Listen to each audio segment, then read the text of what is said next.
Hello, everybody. My name is Biebuyck. I'm the Executive Director of the Fuel Cells and Hydrogen Joint Undertaking.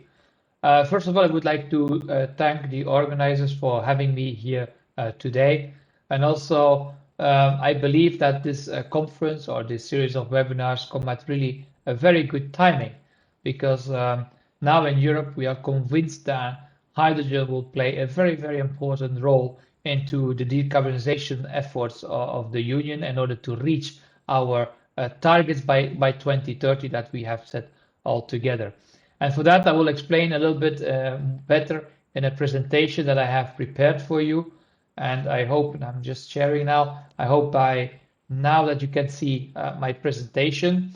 So I will talk about hydrogen in the European energy systems in 2025 and beyond. First of all, a little bit about ourselves. Well, we are a public-private partnership. We have three partners. We have Hydrogen Europe, which is the industry grouping. They have 270 members, 50% are small and medium enterprises. On the other hand, we have also Hydrogen Europe, the research. It's a research association. They have 83 members, well spread across Europe. And in the middle, we have the European Commission. And they are, of course, very important for us because they give us actually the financial means to support financially or by funding the projects. And today we have 285 research and innovation projects supported for a little bit more than 1 billion euro. And since this is a public-private partnership, of course, we expect from the private side a similar amount of money. And so I can tell you that together we have now spent since 2008 more than 2 billion euros in this sector. We have three main pillars. We work around energy, hydrogen production, distribution, storage, and so on, but also on transport, road vehicles, non-road vehicles, the infrastructure, of course, for refueling, and more horizontal pillar, cross-cutting. We mean with that standardization, safety topics, educational topics, etc. What have we supported so far in Ireland? Well, in Ireland, we have three beneficiaries. They are participating in two projects, and we spent overall a contribution of 280,000 euro for that. The two projects are Green Highland and Heaven. Both projects are very important projects in Europe because they are basically hydrogen valid projects, and I will explain later what is this exactly. In addition, we can also see some further activity in Ireland. We see a trial bus deployed. It is not in our program. Also some future plans on offshore hydrogen production. But we also see that there are some projects, mainly in the area of Interreg, that are happening in Ireland. And finally, in one of our projects, the PACE project, we also will support 20 micro CHP. But overall, we can say that today Ireland and hydrogen is not yet very active. And I believe, or I hope that through my presentation, more companies, more research institutes, regions in Ireland will start to look more seriously at hydrogen and potentially also find their way to the FCHJU.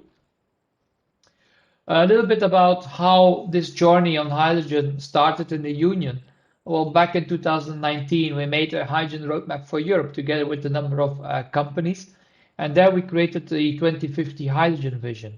We saw that in the study that by 2050, 24% of the final energy demand could be supplied through hydrogen. And that would abate annually around 560 million tons of CO2, create an annual revenue of around 820 billion euros, of course reduce further other emissions, but very important, would create 5.4 million jobs. Then we looked a bit closer in time to 2030, and for that we used the national energy and climate plans that each member state had to issue. And when we look to the combined EU27 plus the UK, we could see that in Europe, depending on the scenario, because we made a high scenario and low scenario, that in case of the high scenario, up to 56 gigawatt of electrolyzers are needed, and that they can reduce around 67 million tons of CO2, creating 30 billion euro added value and around 360,000 jobs. When we zoomed in Ireland, because basically we made the study for each country, and if you want to see for your country, please go to our website. You have the link there, and you can find all the details. But as a summary, in Ireland, when we look really at the high potential, there we see that Ireland can contribute to this scenario with 300 megawatt of electrolyzers, creating around 130 million euro of added value and about 2,000 jobs. And that's why, due to this huge potential for jobs and growth and CO2 abatement, Europe has decided last year to make a European hydrogen strategy. And this strategy has three phases. Phase one is the 6 gigawatt of renewable hydrogen electrolyzers, which will create 1 million tons of renewable hydrogen by 2024. Then the phase two is until 2030. There we will put 40 gigawatt of electrolyzers in the field, creating around 10 million tons of renewable hydrogen. This is exactly what we are consuming today in Europe, although that is 96% is gray hydrogen for that. And we will use that hydrogen, this 10 million tons, then mainly in steel and transport. And then the third phase is beyond 2030, and there we believe that this technology will be matured and can be really deployed at a large scale. Those three phases will be supported by the Clean Hydrogen Alliance in order to raise the money to make a European investment agenda. What is the European Clean Hydrogen Alliance? Well, it was also launched last year on the 8th of July. And basically their task is to create a project pipeline for a massive rollout of these hydrogen technologies. We will involve in that all the active stakeholders in the ecosystem, bringing actually together supply and demand. And I can tell you that today already we have more than 1,000 members or 1,000 industries taking part of this alliance.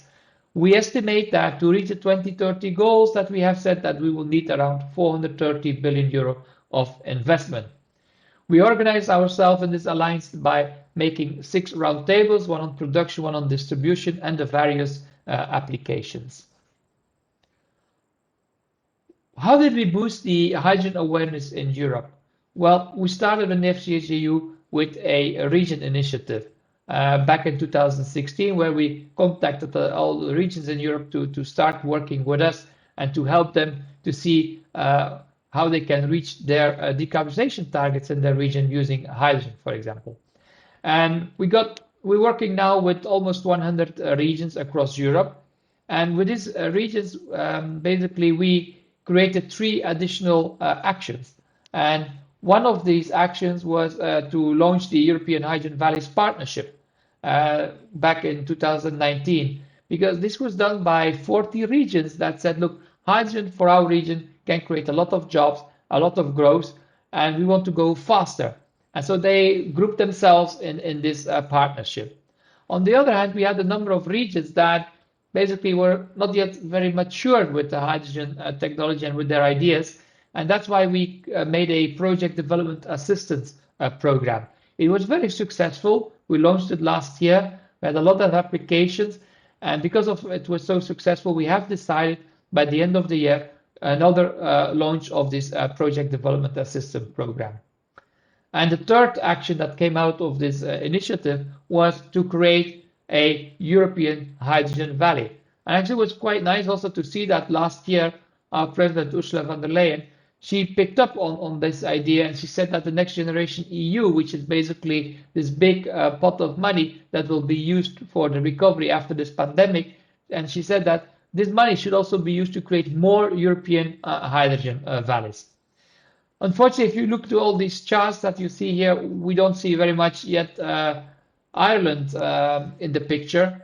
And I can only hope by this presentation again that we can see also regions in Ireland interested to joining this journey. A few examples of hydrogen valleys in Europe today. Well, we have 3 examples here. The first one was Big Hit in the northern part of Scotland, is the Orkney Islands, where we produce hydrogen on the islands. We bring it on shore for charging cars and the ferries. That was a very important project because that was the kickstart of building like a small ecosystem. Then we had the idea to make a really European hydrogen valley, a big one. And finally, the northern Netherlands became the first European hydrogen valley. What is very important in such a valley is the sectoral integration approach. So where you can see that mobility, hydrogen production, hydrogen storage, hydrogen usage in heating and cooling, hydrogen usage in the industry, that this is all demonstrated in one small ecosystem. And you can see all these synergies by working together. That was a very extremely successful project. It's still ongoing, actually. They are building now this valley. And in the meantime, we have looked also to build a first European hydrogen island. And actually, the island of Mallorca in Spain raised their hand to become the first European hydrogen island. And also here we can again see this sectoral integration approach where basically hydrogen is produced, in this case from solar, used for different purposes, for heating and mobility, but also they will blend it here in the gas grid. We believe that we will make future possible hydrogen valleys. We will have such a calls for sure in the future, maybe also cross-border now. We think about ports, airports, industrial hubs, logistical hubs, and why not build the first European hydrogen city? A second thing that was very important to boost the European hydrogen economy was to scale up the capacity and to reduce the cost for the electrolysis. And I can tell you that Europe today is really world leader in the electrolysis systems. When we started this journey 10 years ago in 2011 in Belgium with the first project was about 150 kilowatt.